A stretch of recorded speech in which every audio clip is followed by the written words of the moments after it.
The first group of some 2,000 National Guard soldiers are now in Los Angeles under orders from President Trump.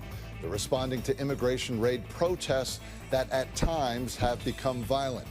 Thanks for joining us. I'm J.R. Stone. The National Guard showed up after angry crowds clashed with law enforcement near Los Angeles for a second day on Saturday.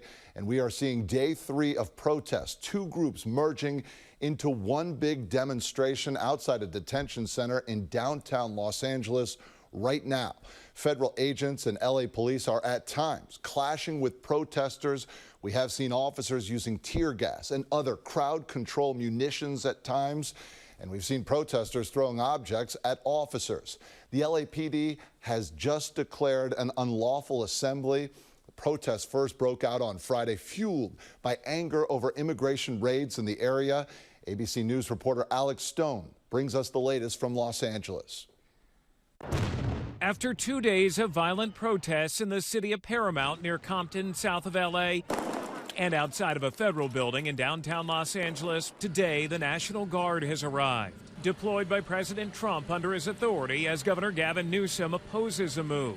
Newsom's office saying around 300 troops have arrived so far. The federal government says around 2,000 have been ordered to address the protesters in LA County. I think the president did exactly what he needed to do. These are federal laws. We have to maintain the rule of law, and that is not what is happening. And Gavin Newsom has shown an inability or an unwillingness to do what is necessary there. The protests and escalating unrest began on Friday as federal agents carried out immigration raids at a series of businesses around the county. On Saturday, crowds gathered in Paramount outside of a building believed to be a staging ground for federal resources which continue to stream in. Even this government helicopter used to bring in supplies. Local leaders here are angry. Under no circumstances is violence acceptable. I am confident that LAPD and other law enforcement agencies like the sheriffs can handle things in Los Angeles. While local police say they have tried to stay out of it because they're not allowed to enforce immigration law, nightly they've worked to move protesters out of the streets. On Saturday night, the LAPD says it made 11 arrests for those who they say refused to leave after an order was given. In New York, there have been similar protests this week in Manhattan.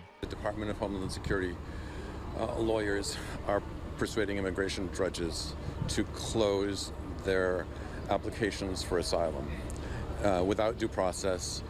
And ICE is grabbing these people. ICE is kidnapping these people before they have a chance to file an appeal. It comes as here in L.A., federal leaders indicate the immigration enforcement will continue. Defense Secretary Pete Hegseth warning if protests are not quelled, active duty Marines could be called up from Camp Pendleton. Alex Stone, ABC News, Los Angeles.